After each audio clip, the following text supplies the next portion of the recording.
हा सत्संग संत रामपालजी महाराजांचा असून मराठी भाषिक भक्त समाजास सहज समजावे म्हणून हिंदी भाषेतून मराठी भाषेत रूपांतरित करण्यात आलेले आहे.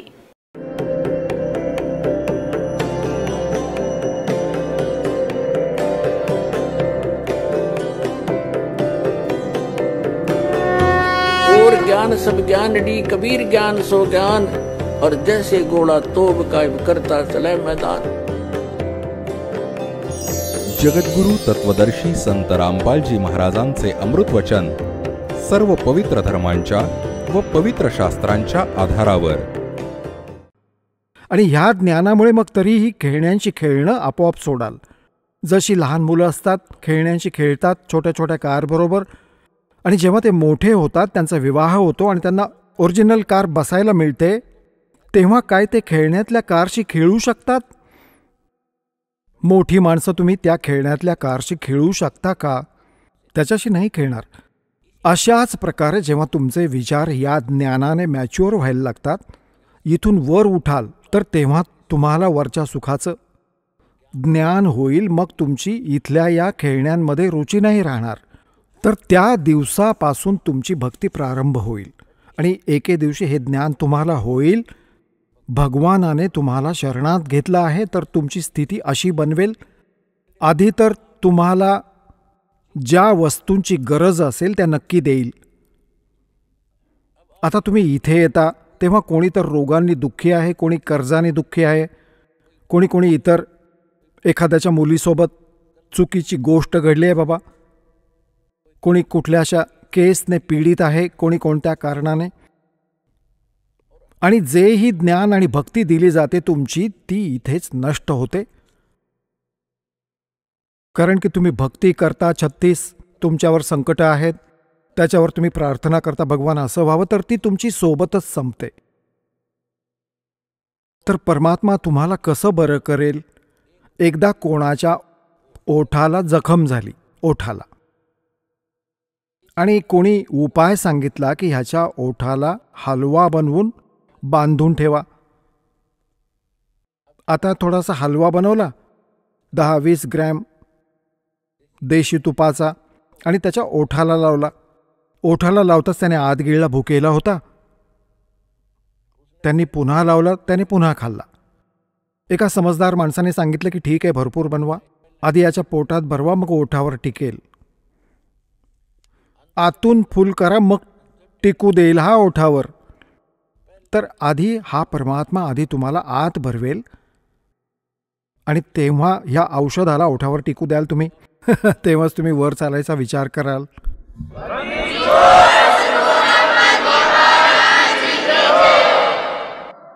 म्हणजे तुमची इथली जी रिक्वायरमेंट आहे, दाता आपली जी दुःख आहे ती आधी बरी करतील.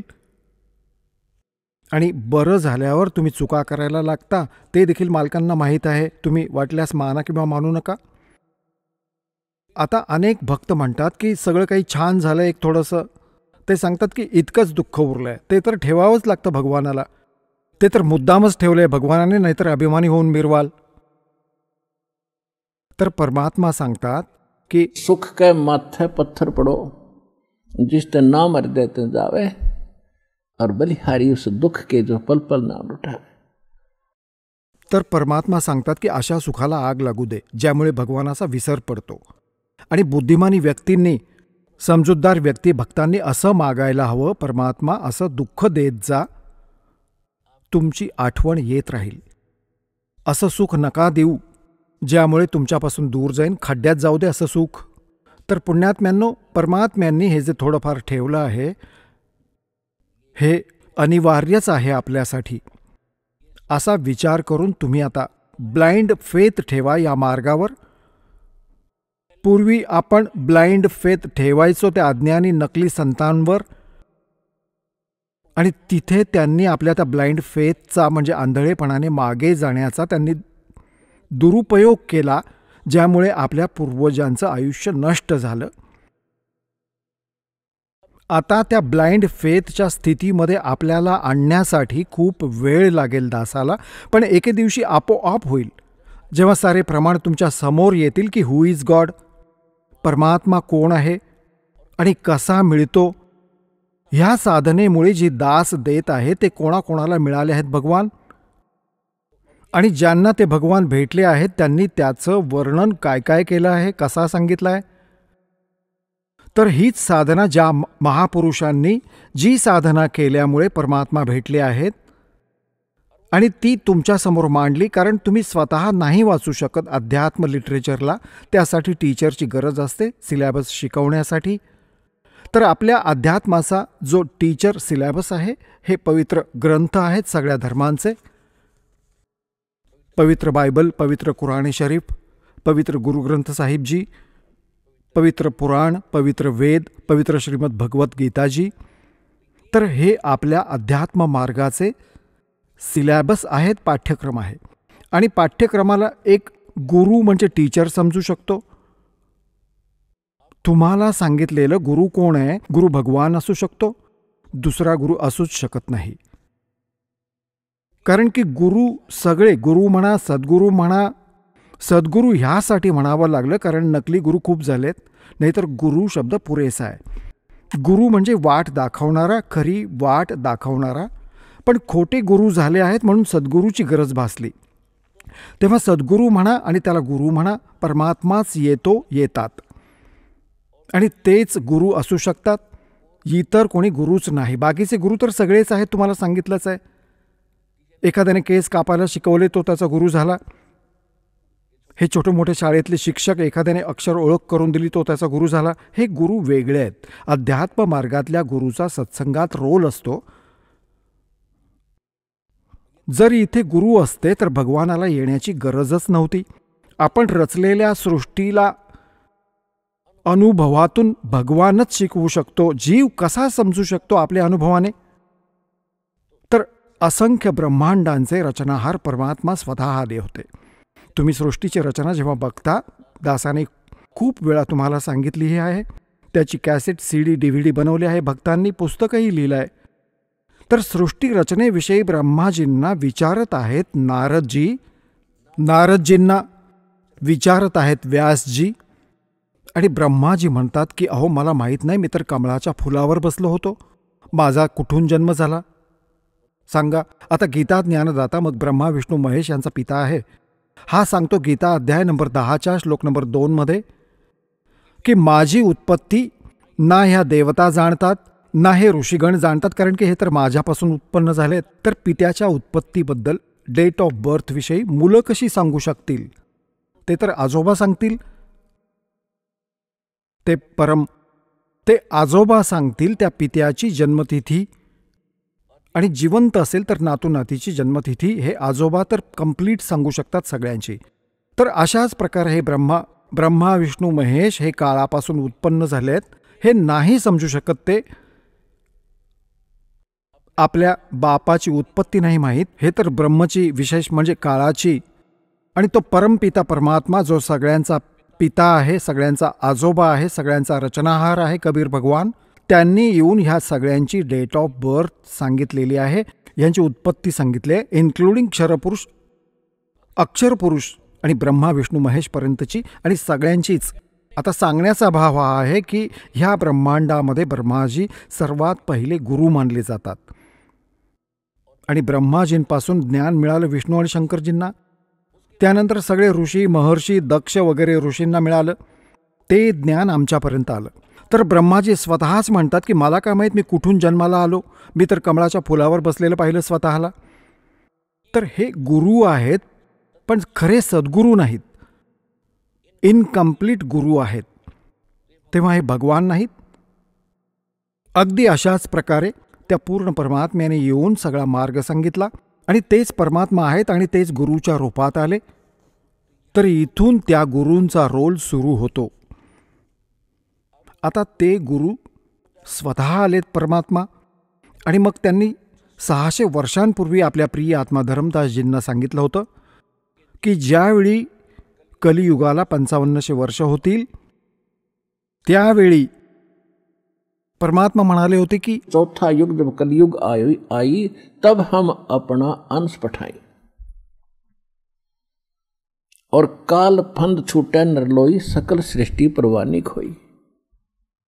कलयुग बीतता 5500 पाचा, जब यो मेरा वचन होगा साचा.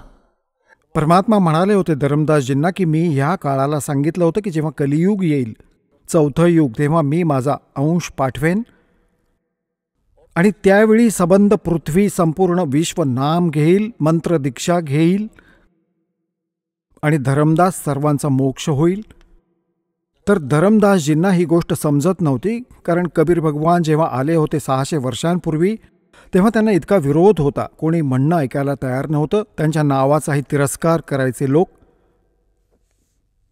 कारण की मुल्ला आणि काझींनी आणि हिंदूंच्या पंडितांनी, ऋषी महर्षी मंडलेश्वरांनी भगवानाला इतकं बदनाम केलेलं होतं की हा खोटारडा आहे, कपटी आहे, हा वेदशास्त्रांना जाणत नाही, हा नुसती फालतू बकवास करत आहे, ब्रह्मा विष्णू महेश यांचा अनादर करत आहे, ह्याचं म्हणणं नका ऐकू.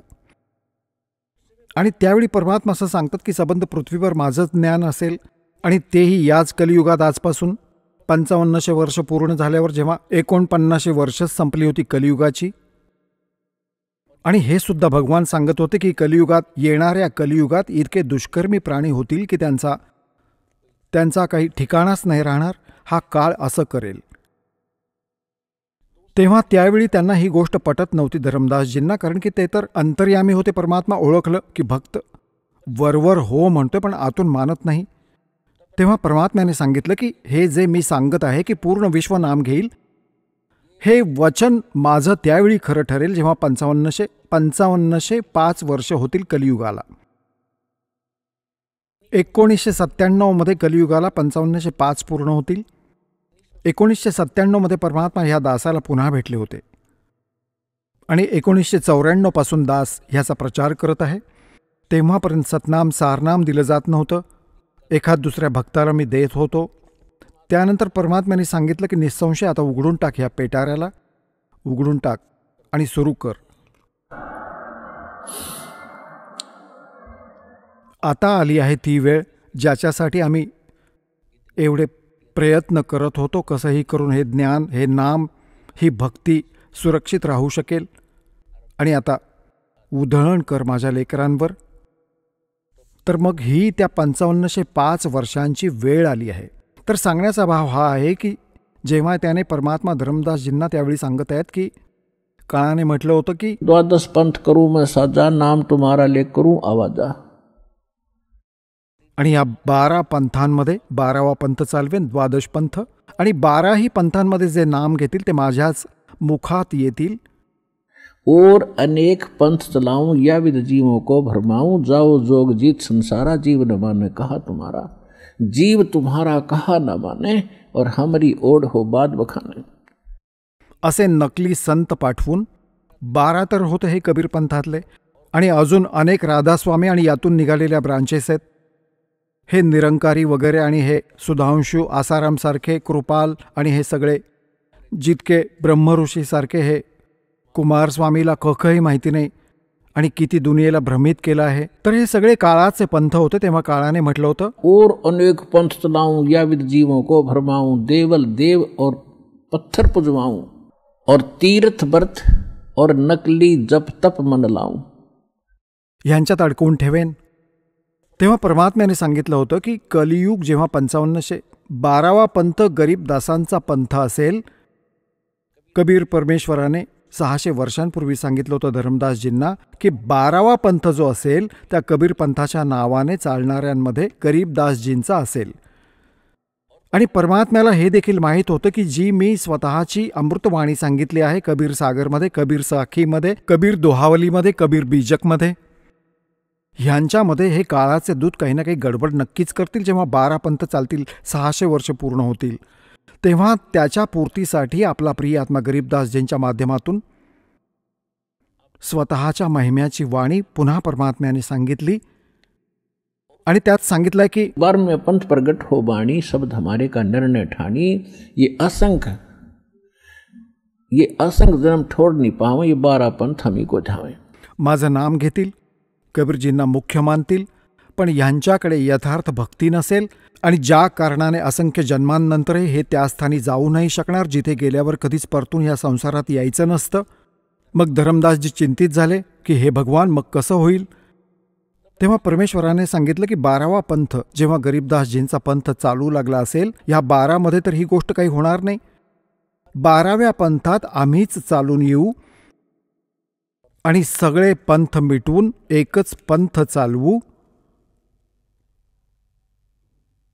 तर आता 12व्या पंथात हा दास पाठवला परमात्मा आले नाहीत, म्हणून गरीबदास पंथात रामपाल दास. मग कबीर साहेबांनी सांगितलंय की पुरुष आणि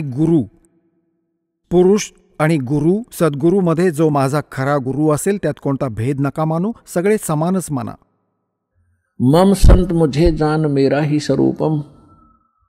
परमात्म्याने म्हटलं आहे, मम संत, माझ्या संताला मीच जाण, माझंच स्वरूप. तर गुरु आणि सद्गुरू, गुरु परमात्मा, सद्गुरू परमात्मा स्वतःच असतात. सद्गुरू म्हणा भले गुरु म्हणा. आणि मग पृथ्वीवर तोच सद्गुरू असतो जो त्यांचा कृपापात्र किंवा ते स्वतःच येतात. तर आता सांगण्याचा अर्थ असा आहे की या 21 ब्रह्मांडांमध्ये या दासाशिवाय ह्या पृथ्वीवर सोडून कोणता गुरु नाही, हा मार्ग माहीत असलेला वर्तमानात.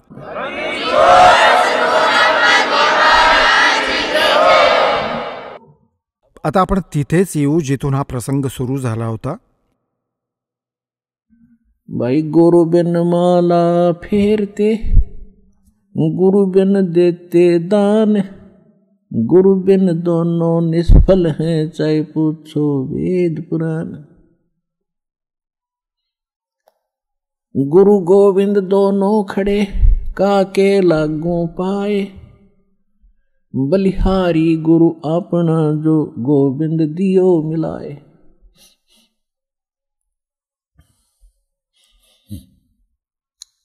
आता जो प्रसंग थोडासा मध्येच राहून गेला होता की सत्ययुगात तुमचा जन्म झाला, मग तुम्ही तोच आत्मा आहात जो कलियुगात ही भक्ती लाभून आता तर सगळेच पार होतील. ठीक आहे की जे आता सगळे नाम घेत आहात, जे नाम घेऊन दृढतेने भक्ती करत राहिले ते ह्याच जन्मात पार होतील, हे सत्य माना. म्हणतात, जीवन तय थोड़ा भला, जय सत्य सुमरण हो, और लाख वर्ष का जीवन वही लेख धरे न को. जगायचं थोडंसंच आहे भले. जसं की म्हातारा माणूस झाला आणि त्यांना तर हे माहिती आहे की कधीही आपली इथून गोष्ट बिघडू शकते, तेव्हा यांनी तर जास्त भक्ती करायला हवी.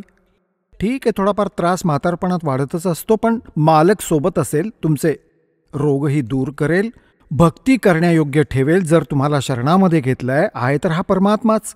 हा दगडाला पण चालवेल, दगडाला बोलतं करेल. आणि रेड्याकडून मंत्र म्हणवले तर आपण तर माणूस आहोत, खूप सोपं आहे आपल्याला सगळं करणं. तर सांगण्याचा भाव असा आहे की ह्याचा नका विचार करू की काही भक्तांना चिंता वाटते की बघा, एक भक्त रडत होता सत्संग ऐकून.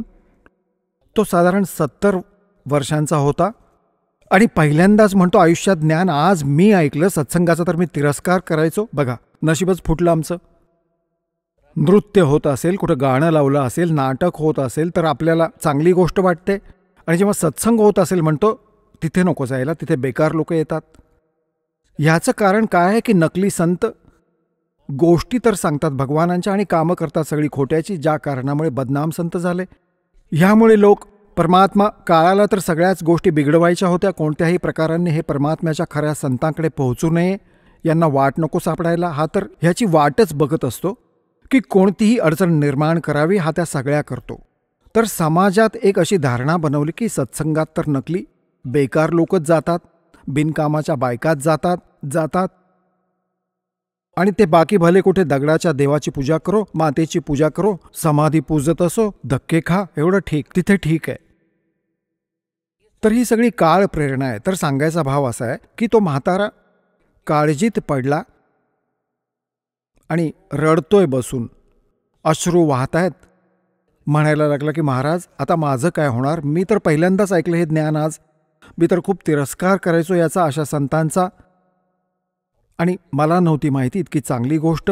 आणि माझं तर आयुष्य नष्ट झालंय, आयुष्यभर पशुसारखंच कमावलंय. 4 किल्ले एकर जमीन होती, 16 एकर बनवली मी आपल्या मुलांसाठी. 2 मुलं आहेत आणि आज हे आरामात थाटात राहत आहेत. पण तुमच्या ज्ञानामुळे समजले की मी स्वतःसाठी तर काही नाही केलं. आता मी कसं करू शकेन? मी तर कधीही मरून जाईन. त्याची वाईट अवस्था बघितली तर मी त्याला समजावलं की अजून काहीही बिघडलं नाही तुमचं.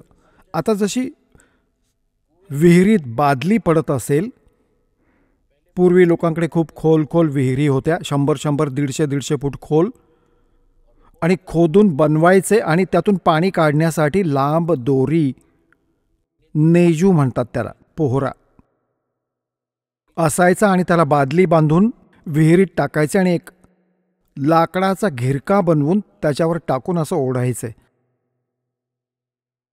ती खूप वेळा चुकीने हातातून निसटायची. तिकडे लांबच लांब असायची, 100-150 फूट दूर खेचून न्यायचे, तिथे सोडून द्यायचे. इथून त्यांनी विहिरीत टाकली. जो तिथे उभा होता किंवा नव्हता सुद्धा, तसं तर ते आपल्यालाच करावं लागतं कित्येकदा. आणि तिथून हातातून सुटली तर ती काय करायची? दोरी, बादली खाली जात आहे विहिरीत आणि दोरी हातातून निसटली आणि ती देखील पुढे हळूहळू सरकत जात आहे आणि ती दोरी राहिली 2 फुटांची. पडण्यापूर्वी सगळी गेली आहे विहिरीत आणि धावत पळत प्रयत्न करूनही तिचं शेवटचं पकडलं टोक, शेपूट म्हणतात त्याला, शेपूट एंडला. ते टोक जरी मिळालं, हातात आलं, तर काहीही नाही गेलं. बादलीही आली आणि पाणीही आलं. तर अशाच प्रकारे तुमचं काही नाही बिघडलं अजूनपर्यंत. मनुष्य जीवनात असताना आणि ही सद्भक्ती मिळाली तर तुमचं ते शेपूट हातात आलं, एंड हातात आला ह्या जीवनाचा, आणि दोन्ही हातांनी मिळून ओढा त्याला जोरात. म्हणजे भक्ती करा ठामपणाने, ह्याच जन्मात बेडा पार होईल. जीवन तय थोड़ा भला, जय सत्य सोमरण हो, ये लाख बरस का जीवन, लेख धरे ना कोई. लाख वर्ष देखील आपण जगून बघितलं तर तो प्रसंग चाललाय की सत्ययुगात तुमची कमाई संपून गेली. त्यानंतर त्रेतामध्ये तुम्ही मोठी खूप छान आयुष्य घालवली, कोणती दुःख विशेष होत नव्हती. आणि मग अशाच प्रकारे द्वापारमध्ये, आता कलियुगाच्या सुरुवातीलाही मोठी दुःख नव्हती. अजूनपर्यंत परमात्म्यावर श्रद्धा देखील होती. आता काळाला मधल्या पिढीवर संकट कोसळवायची होती. तुम्ही पाहत आहात दासाचा जन्म 8 सप्टेंबर 1951, 8/9/51 मध्ये, 1951 मध्ये झाला. आणि त्या आधीची परिस्थिती देखील पाहिली आम्ही. कशा प्रकारे राहायचे, किती सिंपल आयुष्य जगायचे, किती सरळ विचार त्या महापुरुष थोरांचे असायचे, कसं आपापसात प्रेम असायचं तिथे. फक्त त्यानंतर मग दासाने बघितलं, त्यानंतर मग 50 वर्षांच्या आतच हा आमूलाग्र बदल झाला. दिवस आणि रात्र, काय म्हणतात ते, जमीन आणि आसमानाचं अंतर पडलं. माणसाची भावना बदलली, विचार बदलले, राहणीमान बदललं आणि भगवानापासून कित्येक कोस दूर झाले.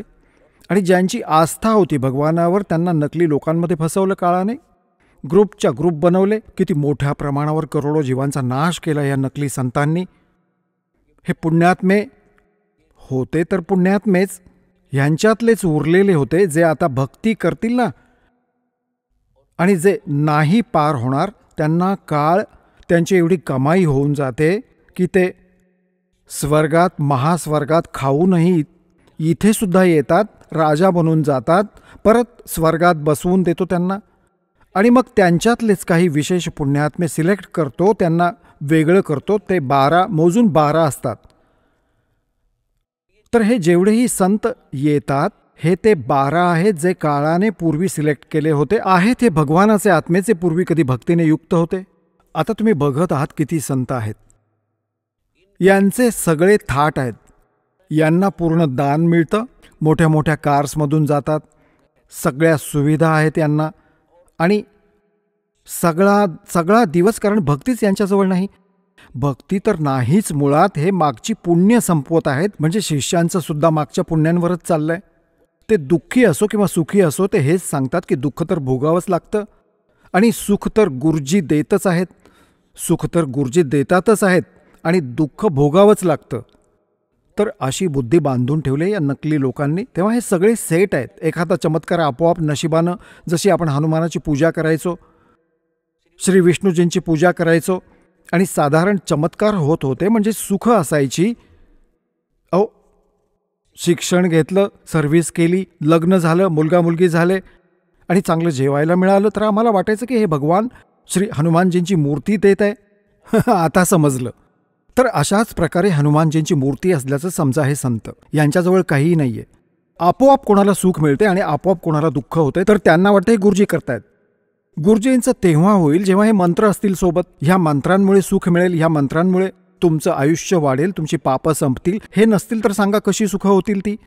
तर सांगण्याचा भाव असा आहे की हे संत गेल्या जन्मातले पुण्यकर्मी प्राणी होते आणि तेही पुण्यकर्मी प्राणी जे भगवानाला शोधत शोधत यांच्यात फसले आणि हे फसले काळाला. आता काळाने यांना ह्यासाठी निर्माण केलं की कोणालाही भक्तीची ओढ नसावी, म्हणून तर त्याने करून टाकलं. शिक्षण दिलं, पुढारी बनवलं, कोणी मंत्री, कोणी महामंत्री बनला आणि कोणी अजून काही बनला आणि कोणी छोटी मोठी पोस्ट मिळवून ITत अभिमानाने मिरवतो. काही दिवस IAS IPS बनला, पृथ्वीचं राज्यच मिळवलं आणि मग पुढच्या जन्मात गाढव बनून फिरेल तो. तर ही जी अक्कड आली ती कमजोरी काळाने निर्माण केली. तर ज्यांना भक्ती नको आहे त्यांना तर खाऊ दे धक्के, आणि ज्यांना भक्ती हवी आहे ते तर काळाचे पक्के, कारण ते तर दूतांमध्ये फसले. आता परमात्म्याने सांगितलं होतं की, काळाने सांगितलं होतं की पहले अंश हमारे जाही और पीछे अंश तुम्हारा जाई. जेव्हा परमात्म्याचा, कबीर भगवानांचा आणि ह्या काळाचा करार झाला होता, ह्याने बरीच विनंती केली होती की 3 युगांमध्ये जीव नका नेऊ.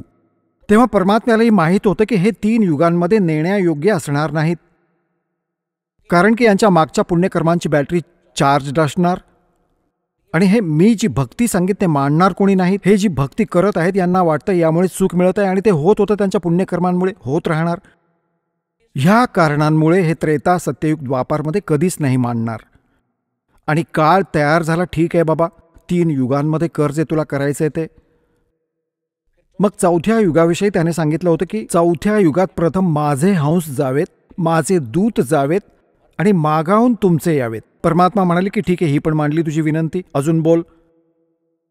परमात्म्याला माहीत होतं जर मी आधी पाठवले माझ्या हंसांना तर तो सगळं सत्य सांगेल.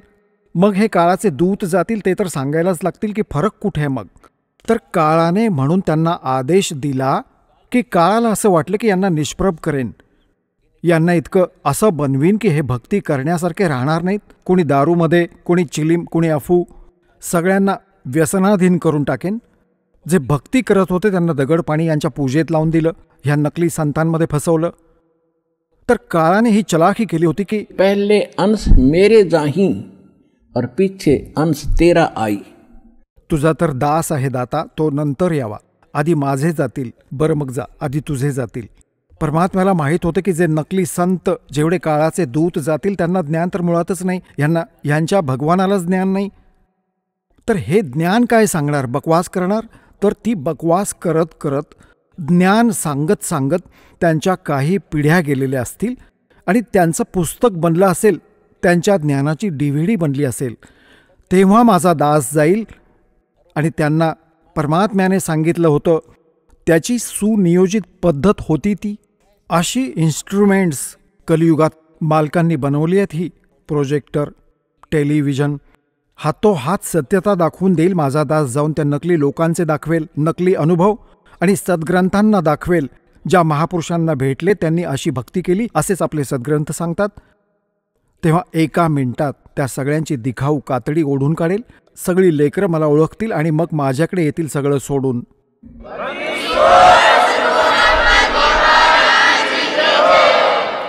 चौथा युग जब कलयुग आई, तब हम अपना पंथ अंश पठाई. काल बंद छूटे नर लोई, शुक्ल सृष्टि परवानिक होई. सारी सृष्टी परवानिक, म्हणजे पूर्ण विश्व नाम घेईल. कलयुग बीते 5500 पाचा, जब यो वचन मेरा होगा साचा. आज जे धर्मदास मी तुला सांगत आहे की एके दिवशी ह्या सगळ्या नकली लोकांचं पितळ उघडं पाडलं जाईल आणि हे सगळे पंथ संपून जातील जेव्हा सत्याशी परिचित होतील. सर्व धर्मीय लोकसुद्धा सत्याला स्वीकारून सगळा मानव समाज एक होईल आणि भक्ती करेल आणि या प्रमाणांनी इतके प्रभावित होतील, मग ते सगळे नाम घेतील, पूर्ण विश्व नाम घेईल. तर ती वेळ आता आली आहे पुण्यात्म्यांनो.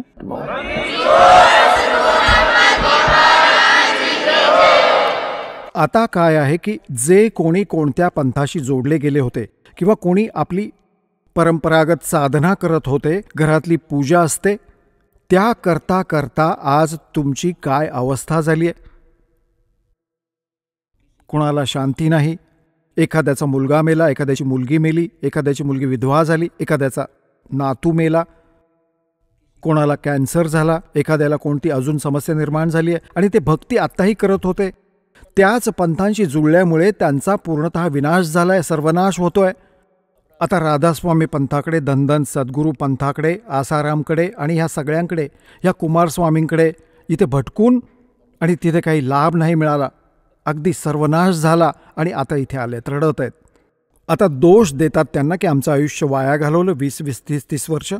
आता कसा आनंद होईल त्या पुण्यात्म्यांना. एका अनमोल आयुष्याचा नाश झाला. आता त्यांना माहीत नव्हतं आत्तापर्यंत की एवढी किंमत असते ह्या मनुष्य जीवनाची. इथे आल्यामुळे समजेल की हे किती मौल्यवान आहे. आता इथे येतात आणि कोणी म्हणतो की मी 20 वर्ष राधास्वामीमध्ये होतो. इतकी दुःख सांगत असतो की मला देखील रडायला येतं. आणि मग त्याला सांगितलं जातं की तू 20 वर्ष वाया घालवलीस. आता इथे 20 महिने ही साधना करून बघ, नाही तुझं नशीब पालटलं तर बेशक कधीही सोडलं.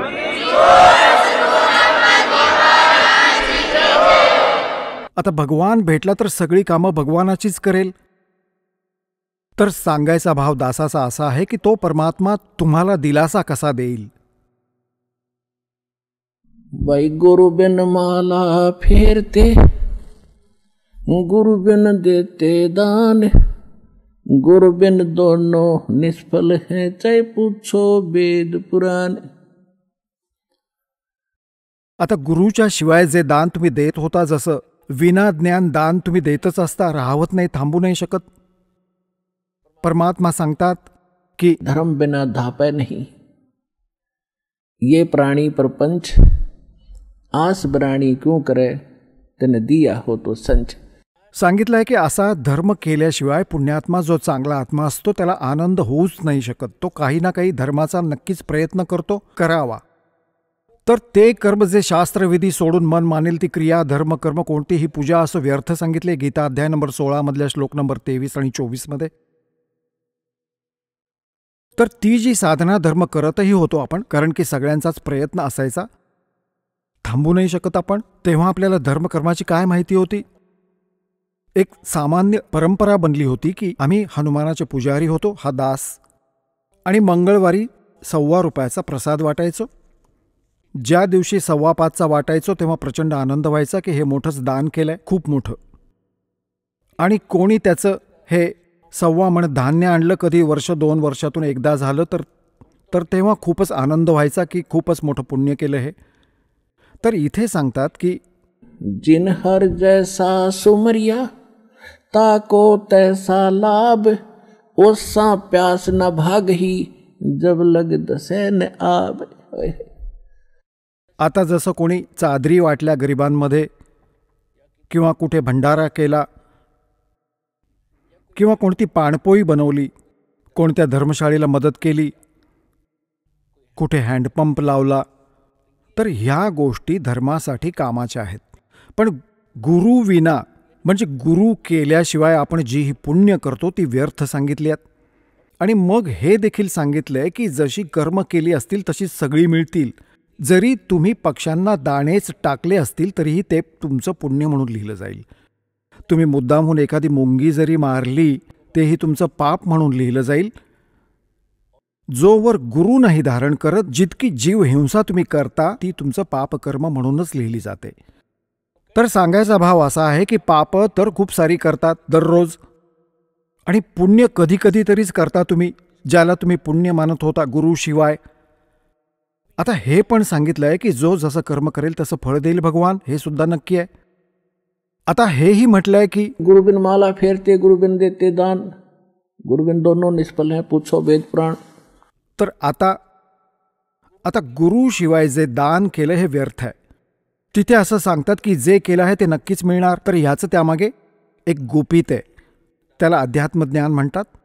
आता जसं एखाद्याने चांगलं दान केलंय, भंडारे केले आहेत आणि चादरी वाटल्या आहेत, पाणपोळ्या बनवल्या, पक्ष्यांना दाणेसुद्धा टाकले आहेत, तर पुढच्या जन्मात गुरु न केल्यामुळे त्याला मनुष्य जीवन नाही मिळणार. नेक्स्ट जीवनात समजा तो कुत्रा बनला पुढच्या जन्मात, आणि कुत्र्यांची अवस्था तुम्ही बघता आजकाल. एका कुत्र्याला किती फॅसिलिटीज दिल्या जातात त्या शेठ सावकाराकडून जो कुत्र्याला पाळतो. वेगळी अशी त्याची रूम असते, खोली, आणि त्यात AC लावलेला आहे, कूलरही लावले आहेत. पूर्वी कूलर लावायचे, आता AC लावले जातात त्यांच्यासाठी. आणि त्याला खायला पण खूप छान जेवण मिळतं. दिवसा नोकर आंघोळ घालतात, छान फिरवून आणतात. आणि मग काय होतं, गाडीमध्ये तो कुत्र्याचा मालक तर ड्रायव्हर बनतो, आणि कुत्रा मालकाच्या सीटवर बसून अशी मान बाहेर काढून बघत जातो ऐटीत. आता कुत्र्याने मागच्या जन्मात गुरु न करता दानधर्म केले, मालकांनी ते दिले त्याला. सामान्य व्यक्तीला देखील त्या सोयी मिळत नाहीत ज्या त्या कुत्र्याला मिळतात. कार देखील आहे, ड्रायव्हर देखील आहे, AC रूमही आहे, खायला आधुनिक जेवण पण आहे, खूप चांगला आहार आहे, फार मोठं प्रेम मिळत आहे. आता ह्या जन्मात त्याने जे काही केलं होतं, गेल्या जन्मात गुरुशिवाय सगळं पुण्य दिलं त्याला काळ भगवानाने. हे तर द्यावंच लागतं, जसं कर्म असतं तसं फळ तर देणारच देणार. पण ती सुविधा मिळाली कुत्र्याच्या जन्मात, आणि नेक्स्ट जन्म त्याचा डुकराचा असेल. आता सांगा कोण त्याला ठेवेल गाडीत आणि कारमध्ये वेगळी खोली बनवून? आता काय मिळणार त्याला? आणि जर त्या पुण्यात्म्याने गुरु धारण केले असते आणि मग दान केलं असतं, एकतर पार झाला असता, नाहीतर हे मनुष्य जीवन मिळालं असतं, सुखही मिळतं, आणि मनुष्य जीवनात परत भगवानाने येऊन सांभाळलं असतं. त्याचा नियम आहे, जो जन मेरी शरण है ताका हूँ दास, और गेल गेल लाग्या फिरूं जब तक धरती आकाश. आज हे दोनच विषय आहेत सत्संगाचे, की एकतर एकदा का जो मालकांना शरण येतो आणि त्याचं अकाउंट उघडलं, जसं एखादा रोगी आहे आणि डॉक्टरने उत्तर दिलं आणि इथे आला, त्याला इथे नव्हतंच यायचं, अगदी फास्ट लागायची वेळ आली, सगळे रस्ते बंद झाले, तेव्हा इथे आला, हेही चांगलं भाग्यच त्याचं, त्याला नाम मिळालं. आता जे ह्या उद्देशाने येतात की आमची व्यक्ती बरी होऊ दे, मग चांगली गोष्ट आहे, आणि तो नाम घेऊन गेला, त्याने भक्ती केली आणि त्याचा मृत्यू झाला, तर तो ह्याचा परमात्म्याचा मुलगा झाला. आता तुम्हाला हेही सांगितलं होतं की हा मंत्र, पहिला मंत्र घेतल्यामुळे आणि त्याच्या काही जपामुळे बरीचशी मानव जन्म प्राप्त करण्यायोग्य अशी कर्मे बनतात तुमची. मग त्यांच्या मृत्यूनंतर लगेचच मृत्यू तर येणारच, तर एक वस्त्र बदलून येईल, कुर्ता पायजामा, येताच परत भक्ती मिळेल, आणि अशा घरात जन्म घेईल जिथे आधीपासून भक्ती होत असेल, मिळेल त्याला. तर आपण तर आपल्या स्वार्थाला काउंट करत असतो की ह्यांनी अजून जगावं, धंदा करावा, कमवावं, आणि जर ह्याचा काही इलाज झाला नाही, कितीही प्रिय मुलगा असो, मुलगी असो, आणि ती रोगी होऊन जाते, ट्रीटमेंट करून आपण थकतो, तेव्हा तुम्हीच म्हणता की भगवान ह्याला सोडवून टाक. स्वतःच्या मुलाच्या बाबतीतही म्हणावं लागतं की हे भगवान याला नेलेस तर बरं होईल, दुःखी होत आहे. आता जर भगवानाने नेलं नाही तर काळ नेईल, बिन नामाचा, तर नाम घेऊन मग मेला तर भगवानानेच नेलं त्याला, आणि मग परत जन्म देईल मनुष्याचा. तर मागची सगळी पापं नष्ट करून त्याची नव्यानं भक्तीला सुरुवात करून मग 2 जन्मात पार करतीलच परमात्मा. तर किती मोठं पुण्य आहे, केवढा मोठा बेनिफिट आहे तुम्हाला मिळालेला. दुसरी गोष्ट ही आहे की इथे येणारा अगदी सगळीकडून हरलेला असू दे आणि सत्य समर्पित भावाने, कारण की परमात्मा आत्म्याचा सोबती आहे, ह्या मनाचा सोबती नाही. मन तर वरवर हो म्हणत असतं आणि आत्मा रडून हो म्हणतो. आणि रोगी ज्या दिवशी असं हो म्हणून असं खऱ्या मनाने म्हणतो की हे भगवान, आयुष्यभर तुमची भक्ती करीन आणि कोणताही ह्यानंतर फालतूपणा करणार नाही, पक्की गॅरंटी आहे, तर लगेच ऐकतो, रोज फरक पडायला सुरुवात होते. तर अशा प्रकारचं समर्पण हा तेव्हा करेल जेव्हा ह्याला ज्ञान होईल. आता तर कोणाच्या तरी सांगण्यावरून आलं की चला तिथे बरे होतात, चला तिथे बरे होतात. टीव्हीवर पाहिलं, अमुक अमुकनी सांगितलं की मी बरा झालो, तर ते बरे झाले, ते खोटं नाही बोलत, ते इथेच सापडतील. बेशक विचारा त्यांना चालताना फिरताना. आणि जे नाम घेऊन बरे नाही होत ते का नाही होत आहेत? सतगुरु के दरबार में कमी कहे की ना, अनसमोज ना पावता तेरी चूक चाकरी मा. ह्याच कारणामुळे त्याला लाभ नाही मिळाला तर त्याच्यामध्ये काही दोष आहे, त्याच्या काही सेवेमध्ये समर्पण भाव कमी आहे. आणि जेव्हा आपण समर्पित होतो तेव्हा समजा की आपण सगळ्या पूजा सोडून, सगळ्या मर्यादा सोडून एका मालकाच्या मार्गावरून, परमात्म्याने सांगितलेल्या मार्गावरून जाऊ. तेव्हा आपण अन्य उपासना बंद करू, जेव्हा आपण एका परमात्म्यावर आश्रित होऊ. आम्ही पूर्वी न जाणो किती व्यभिचार करत होतो. अमुक अमुक देवाची पूजा करा, अमुकची पूजा करा, आमका पीर पूजा, तमुकची पूजा करा. आणि आता आपण एकच पती करायचा, एक मालक, एक पती, एक स्वामी कबीर भगवान.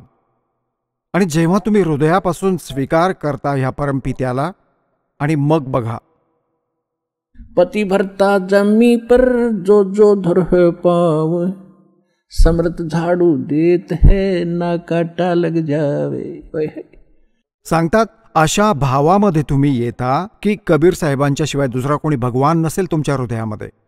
आणि अन्य कोणत्याही देवाकडून, झाडफूकवाल्याकडून प्रयत्न स्वप्नातही करू नका, विचारच नका करू. तर तुम्ही पतिव्रता पदावर याल. कहे कबीर सुनो भी साधो, मैं तो हूं विश्वास में. विश्वास ठेवलास तर मी तुझ्यासोबत आहे, अविश्वास दाखवलास तर मी तुझ्यासोबत नसेन. जसं तू करशील तसं तुला देईनच. तर अशा प्रकारे इथे कमी नाही राहणार. कमी असेल तर तुमची एखादी तुमचीच कमजोरी असेल जी दूर करण्यासाठी ज्ञान ऐकवलं जातं. तर इथे येणाऱ्या व्यक्तीच्या दोन्ही हातात लाडू आहेत. इथेही सुख, आयुष्यही वाढेल आणि संपूर्ण मोक्ष, नेहमीसाठी सुखी व्हाल. आता ह्यासाठी आपल्याला गुरुची आवश्यकता असते. आणि काय सांगतात? हे ज्ञान झाल्यानंतर तुम्हाला अशी स्थिती जाणवेल, सतगुरु के उपदेश का लाया एक विचार, जय सतगुरु मिलते नहीं जाते नरक दुआरे. नरक द्वार में दूत सब करते खेचातान, उनसे कभू नहीं छूटता फिर फिरता चारों खानी. चार खानी, हे चार प्रकारचे पशु पक्षी, जलचर, हे जे किडे आहेत सगळे चार खानीमध्ये येतात. चार विभागात वाटले या प्राण्यांना. चार खानी में भ्रमता कभू न लगता पार, सो फेरा सब मिट गया मेरे सतगुरु के उपकार. ह्याला शरण आल्यावर, प्रथम मंत्र प्राप्त झाल्यावरच, पहिली गोष्ट तर नाम घेतल्यावर, मग काळाच्या किंवा हा मृत्यू जवळ नाही येऊ शकत तुमच्या. परमात्म्याशी परिचित ते महापुरुष देखील सांगतात, काल डरे करतार से जय जय जय जगदीश, जोरा जोड़ी झाड़ता पगरज डरे शीस. आता काय सांगतात? काल जो पीसे पीसना और जोरा है पनिहार, ये दो असल मजदूर हैं मेरे सतगुरु के दरबार. जोहरा म्हणतात मरणाला, कारण की पुण्यात्म्यांनो, ह्या अध्यात्म मार्गातले काही शब्द वेगळे असतात. तर ते समजण्यासाठी आपल्याला समजावलं पण जातं सोबतच, जसं गीता अध्याय नंबर 7 मधल्या श्लोक नंबर 29 मध्ये त्यात लिहिलं आहे, जरा मरण मोक्षाय यतंती ते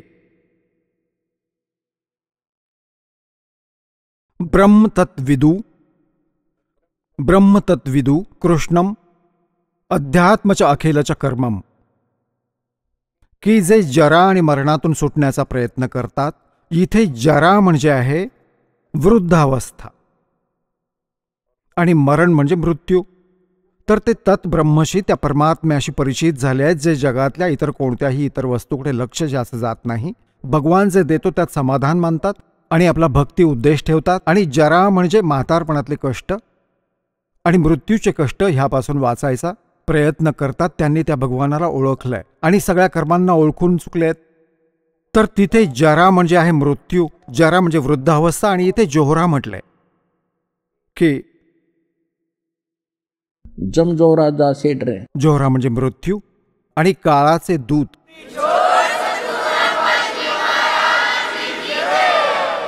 चला आता आपण त्या श्रद्धाळूंचे अनुभव जाणून घेऊयात, ज्यांनी जगद्गुरु तत्वदर्शी संत रामपालजी महाराजांकडून नामदीक्षा प्राप्त केलेली आहे, तसेच त्यांच्याद्वारे सांगितलेल्या भक्ती मार्गावर चालत आहेत. नमस्कार. नमस्कार. आपलं नाव? प्रमोद मधुकर गोरक्ष. आपण कुठून आलात? मुक्काम पोस्ट, तालुका राहता, लोकरुचीनगर राहता, जिल्हा अहमदनगर, महाराष्ट्र. आपला व्यवसाय काय आहे? मी फळ विक्रीचा व्यवसाय करतोय.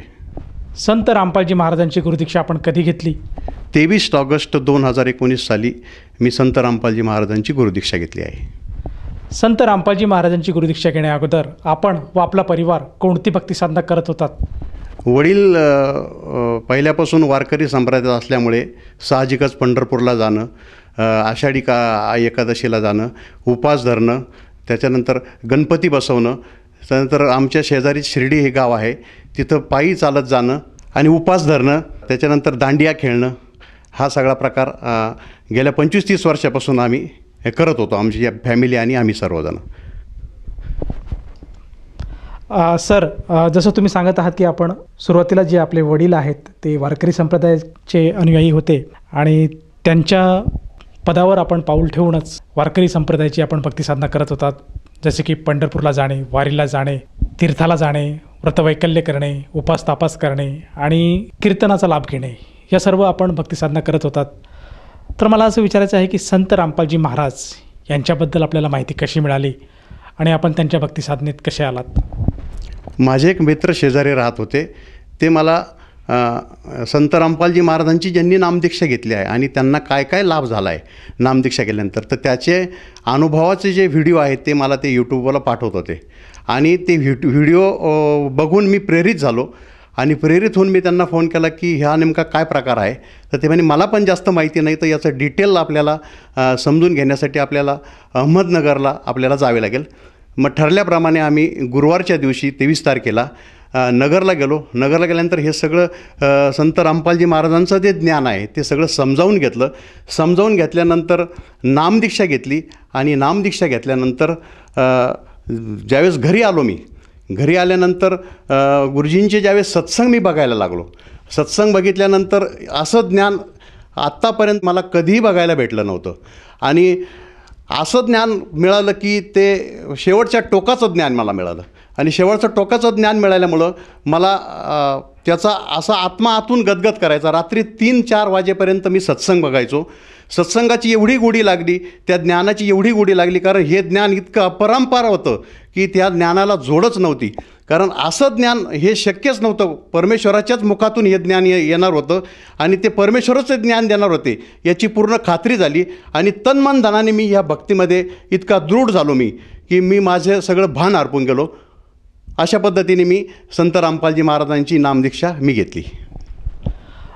सर, जसं तुम्ही सांगत आहात की आपण संत रामपालजी महाराजांचे जे काही अनुयायी आहेत त्यांचे जे अनुभव आहेत हे सर्वप्रथम आपण त्या अनुभवाचं आपण श्रवण केलं. त्या अनुभवातून आपल्याला असं वाटलं की आपल्यालासुद्धा संत रामपालजी महाराजांकडनं नामदीक्षा घेतल्यानंतर काहीतरी आपल्यासुद्धा आपल्या जीवनामध्ये काहीतरी बदल होईल आणि आपण त्या ज्ञानाला आपण शरण जाऊन शेवटी संत रामपालजी महाराजांची नामदीक्षा घेतली. तर जेव्हा आपण संत रामपालजी महाराजांची नामदीक्षा घेतली त्यानंतर आपल्याला व आपल्या परिवाराला त्यापासून काय काय अनुभव आलेत किंवा आपल्यामध्ये व आपल्या परिवारामध्ये या सद्भक्तीमुळे काय काय बदल आढळले? सर्वात मला सगळ्यात जास्त मोठा बेनिफिट म्हणजे की आध्यात्मिक मला ज्ञान कळालं की सतभक्ती ही कशी केली पाहिजे, शास्त्रानुसार भक्ती ही कशी केली पाहिजे, शास्त्राचं प्रमाण कसं पाहिजे भक्तीला, आणि शास्त्रानुसार जर भक्ती केली तर आपल्याला काय फायदे होतील आणि शास्त्राविरुद्ध जर भक्ती केली तर आपल्याला काय तोटा होईल, हे संत रामपालजी महाराजांच्या सत्संगातून मला इतकं प्रभावी कळलं. ते प्रभावी कळल्यामुळं मी इतका प्रेरित झालो मी त्या भक्तीमुळे की ही भक्ती आता ही शेवटच्या श्वासापर्यंत मला करायची आहे. हा मला सगळ्यात मोठा पहिला आध्यात्मिक लाभ झाला की मला खरा मोक्षप्राप्तीचा रस्ता मला संत रामपालजी महाराजांच्या नामदीक्षेतून, आणि हा पहिला बेनिफिट मला त्यांच्या ह्याच्यातून झाला. या व्यतिरिक्त आपल्याला आणखीन काही लाभ प्राप्त झालेत का? माझा 32 ते 35 वर्षाचा मला एक पोटाचा त्रास होता. त्यासाठी मी अनेक वेळा इंडोस्कोपी केली. नाशिकला ओकाड हॉस्पिटलमध्ये डॉक्टर हुसेन बोहरी नावाचे एक डॉक्टर आहेत, त्यांच्याकडून पण मी त्याची ट्रीटमेंट घेतली. कोपरगावला फडके हॉस्पिटलमध्ये पण मी इंडोस्कोपी केली, त्यांची ट्रीटमेंट घेतली. अनेक डॉक्टरांची ट्रीटमेंट घेऊनही माझ्या पोटाला कुठलाही फरक पडत नव्हता. जोपर्यंत मी गोळ्या औषधं घेत होतो तोपर्यंत मला लॅट्रिन साफ होत होती. गोळ्या औषधं बंद झाल्यानंतर माझा जो पूर्ववत प्रॉब्लेम आहे तो मला परत स्टार्ट व्हायचा. पण ज्यावेळेस मी संत रामपालजी महाराजांची नामदीक्षा घेतली आणि मी सदमंत्र जपायला लागलो, त्या दिवसापासून मला माझ्या पोटाचा त्रास हळूहळू हा कमी होत गेला आणि आज तो माझा पोटाचा त्रास 100% बरा झालेला आहे. हा मला दुसरा फायदा संत रामपालजी महाराजांची नामदीक्षा केल्यानंतर झाला. सर, जसं तुम्ही सांगत आहात की आपण बऱ्याच वर्षापासून पोटाच्या आजाराने त्रस्त होतात आणि त्यासाठी आपण विविध डॉक्टरांची आपण ट्रीटमेंट घेतली, त्यांच्याकडनं आपण ट्रीटमेंट घेऊनसुद्धा आपल्याला कुठल्याही प्रकारचा आराम भेटत नव्हता. परंतु ज्यावेळेस आपण संत रामपालजी महाराजांची नामदीक्षा घेतली आणि संत रामपालजी महाराजांचा जो गुरुमंत्र आहे त्या गुरुमंत्राचा जाप केला, त्यानंतर आपल्याला जो आपली जी पीडा होती, ज्या रोगाने आपण त्रस्त होतात, तो पूर्णपणे त्यातून आपण बाहेर आलात, तो पूर्णपणे आपला त्रास दूर झाला. तर हा एक आपल्याला शारीरिक लाभ संत रामपालजी महाराजांच्या मार्गात झालात. मला आणखीन विचारायचं आहे की हे जे काही शारीरिक सुख आपल्याला भेटलंच आहेत, त्याचप्रमाणे आणखीन काही लाभ संत रामपालजी महाराजांच्या सद्भक्तीमुळे आपल्याला पाहावयास मिळाले का? मला तिसरा लाभ जो झाला संत रामपालजी महाराजांच्या नामदीक्षेतून तो म्हणजे की माझा जीव वाचला गेला. आता जीव अशा प्रकारे वाचला गेला माझा की मी 2017 साली मी एका कंपनीची मार्केटिंग करत होतो. ती मार्केटिंग करत असताना माझ्यावर 17 लाखाचं कर्ज झालं होतं आणि 17 लाखाचं कर्ज झालं ते माझ्यावर तर झालंच होतं, परंतु लोकांची पण माझ्यावर लॅबिलिटी म्हणजे जबाबदारी माझ्यावर आली होती. आणि लोकांचे मला इतके फोन यायचे की काय झालं त्या कंपनीचं, मला कधी पैसे मिळणार आहे, असं झालं तर झालं. खूप मला मानसिक त्रास झाला आणि तो मानसिक त्रास झाल्यामुळं मी आत्महत्येला प्रवृत्त झालो होतो. आत्महत्येला प्रवृत्त झाल्यामुळं मला असं वाटायचं की हे जीवन आता संपून टाकावं मला.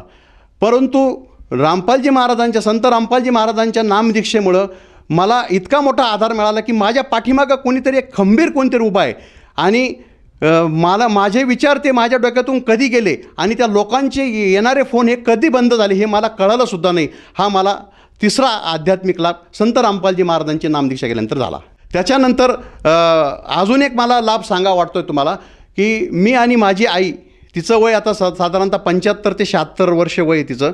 आम्ही एकदा गावी आमच्या शेतीकडे चाललो होतो आणि पाऊस खूप झालेला होता आणि ज्यावेळेस मी मोटरसायकलवर बसून आईला घेऊन चाललो होतो तर मोटरसायकल एका उंच टेकाडावर अशी चढाला गाडी लागली आणि चढाला गाडी लागल्यानंतर गाडी रिटर्न यायला लागली.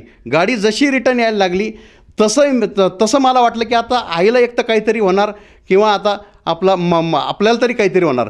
परंतु संत रामपालजी महाराजांनी त्यावेळेस अशी कृपा केली की जी गाडी रिटर्न येत होती ती हळूच एका बांधावर जाऊन अशी अलगद पडली आणि माझा मोबाईल जो होता तो पण पलीकडे जाऊन पडला. तोही पाण्यात पडू नये दिला गुरुजींनी, म्हणजे संत रामपालजी महाराजांनी. आणि आईलाही कुठल्याच प्रकारची इजा झाली नाही आणि मलाही काही इजा झाला नाही. असा मला हा चौथा अतिशय महत्त्वाचा लाभ झाला. तो 2020 साली म्हणजे 18/11/2020 साली मला कोरोनाची लागण झाली होती आणि 9 दिवस माझ्या अंगात ताप मावत नव्हता. मग मी शिर्डीच्या साईबाबा हॉस्पिटलमध्ये कोरोना सेंटरमध्ये मी ॲडमिट झालो. तिथंही माझा ताप उतरत नव्हता. मग मी गुरुजींना तिथून प्रार्थना केली की गुरुजी असा त्रास आहे की मला ह्याच्यातून तुम्ही काहीतरी करून मला वाचवा ह्याच्यातून, कारण आता माझा ताप काय उतरत नाही आहे. तर जशी मी गुरुजींना प्रार्थना केली तसे तसे माझ्या ट्रीटमेंटचे जे मार्ग आहेत ते हळूहळू मोकळे होत गेले आणि जसे जसे मार्ग मोकळे होत गेले तसे तसे मला ट्रीटमेंटचा फरक पडत गेला आणि संगमनेरमध्ये मग मला ॲडमिट करण्यात आलं आणि अगदी तुटपुंज पैशामध्ये, जशी की लोकांना 2 लाख 1.5 लाख रुपये लागतात, तर माझा आजार हा फक्त 46,000 रुपयामध्ये मी कोरोना बरावून आलो. कोरोना सेंटरमध्ये माझी मिसेस आणि मुलगा हा दोघंही त्या आजारातून वाचले गेले. तर ही खूप मोठी माझ्यावर संत रामपालजी महाराजांनी कृपा केली. सर, जसं तुम्ही सांगत आहात की संत रामपालजी महाराजांच्या शरणात आल्यानंतर आपल्याला व आपल्या परिवाराला असंख्य असे लाभ प्राप्त झालेत. जे काही शारीरिक व्याधी, जी पीडा आपल्याला होती त्या सर्वपणे दूर झाल्यात. त्याचप्रमाणे बऱ्याचशा अशा अपघातातून संत रामपालजी महाराजांनी आपल्याला व आपल्या आईला वाचवलं आहे. आणि सर्वात महत्त्वाचं म्हणजे जो करोना काळ आज चालू आहे, त्या करोनासारख्या भयंकर राक्षसाच्या तावडीतून सुद्धा संत रामपालजी महाराजांच्या सद्भक्तीतून आज आपण सुखरूप बाहेर आलेला आहात. आपला परिवार आज संत रामपालजी महाराजांच्या सद्भक्तीच्या कवचामुळे या कोरोनावर आपण मात केली आणि आज आपण सुदृढ आयुष्य जगत आहात. तर ह्या अनुषंगाने आपण आपले जे मित्रपरिवार आहे, त्याचप्रमाणे जे आपले नातलग आहे, आप्तेष्ट आहे आणि जो भगत समाज, जो श्रद्धाळू वर्ग आज आपल्याला TV चॅनलच्या माध्यमातून आज प्रत्यक्षात बघत आहेत, त्या सर्वांना आपण काय संदेश द्याल? मी संदेश देण्याचा तर मी लायकीचा नाही आहे. मी फक्त त्यांना एक विनंती करू शकतो की पूर्ण परमेश्वर ह्या धर्तीवर अवतरलेले आहे आणि ते संत रामपालजी महाराजांच्या स्वरूपात अवतरले आहे. यांना तुम्ही आजमावून बघा, यांचं तुम्ही ज्ञान समजावून घ्या. हे ज्ञान शास्त्राप्रमाणित ज्ञान आहे आणि हे ज्ञान समजून घेतल्यानंतर तुमची पण जशी मला पीडा झालेली तशी तुमची त्यातून मुक्तता होईल. आणि सगळ्यात महत्त्वाचं की व्यसन जे आहे, व्यसन पण आपलं इथं सुटू शकतं. कारण व्यसनावर पण इथं गुरुजींनी खूप, संत रामपालजी महाराजांनी खूप मोठ्या प्रमाणात मात केलेली आहे. व्यसनमुक्तीचा खूप मोठा विडा गुरुजींनी विचारलेला आहे. ह्या पद्धतीने तुम्ही नामदीक्षा घेऊन आणि स्वतःचं जनकल्याण करा आणि कुटुंबाचंही जनकल्याण करा, एवढंच मी सांगू शकतो. सर, जसं तुम्ही सांगत आहात की आज संत रामपालजी महाराज आज एक व्यसनमुक्त समाज निर्माण करत आहेत, या गोष्टीचा आपण उल्लेख केला आहे. तर मला असं विचारायचं आहे की संत रामपालजी महाराजांच्या शरणात येण्यापूर्वी आपण कुठल्या प्रकारचं व्यसन करत होतात का? हो, मी गुटखा खात होतो. तर हा गुटखा कधी सुटायचा कधी चालू व्हायचा. परंतु संत रामपालजी महाराजांची ज्यावेळेस मी नामदीक्षा घेतली तर आज एखादा जर गुटखा खात असेल किंवा सिगारेट पित असेल तर त्याचा वासही मला सहन होत नाही. आणि एखादा जर गुटखा खाणार देत असेल तर मी त्याच्यापासून बराच दूर जातो. आणि हा गुटखा माझा आयुष्यात कधीच सुटू शकत नव्हता. तर ते व्यसन मला संत रामपालजी महाराजांची नामदीक्षा घेतल्यानंतर हा खूप महत्त्वाचा बेनिफिट मला इथं झालेला आहे. सर, जसं तुम्ही सांगत आहात की संत रामपालजी महाराजांच्या सद्भक्तीमध्ये आल्यानंतर मानव समाजाला बरेचसे लाभ प्राप्त होतात. शारीरिक, मानसिक, आर्थिक आणि मुख्यतः आध्यात्मिक लाभसुद्धा प्रत्येक व्यक्तीला, जो संत रामपालजी महाराजांची सद्भक्ती स्वीकारतो त्या व्यक्तीला हे लाभ प्राप्त होतात. तर ह्या अनुषंगाने जर एखादा साधक संत रामपालजी महाराजांची नामदीक्षा घेऊ इच्छित असेल तर तो व्यक्ती किंवा तो साधक नामदीक्षा कशी घेऊ शकेल? स्क्रीनवर तुम्ही आज जो माझा इंटरव्ह्यू बघत आहात तर स्क्रीनवर काही नंबर येत आहे. तर ह्या नंबरवर तुम्ही कॉन्टॅक्ट करून आज संत रामपालजी महाराजांनी महाराष्ट्रामध्ये काय पूर्ण भारतभर नामदान केंद्र सुरू केलेले आहे. यांच्याशी तुम्ही संपर्क साधून तुम्ही संत रामपालजी महाराजांची ही नामदीक्षा विनामूल्य तुम्ही घेऊ शकता. त्यासाठी कुठलेही चार्जेस लागत नाही. हा सगळ्यात महत्त्वाचा बेनिफिट आहे आपल्या संत रामपालजी महाराजांची नामदीक्षा घेण्याचा, की इथं चार्जेस कुठले लागत, ही निःशुल्क सेवा आहे. धन्यवाद. सत साहेब.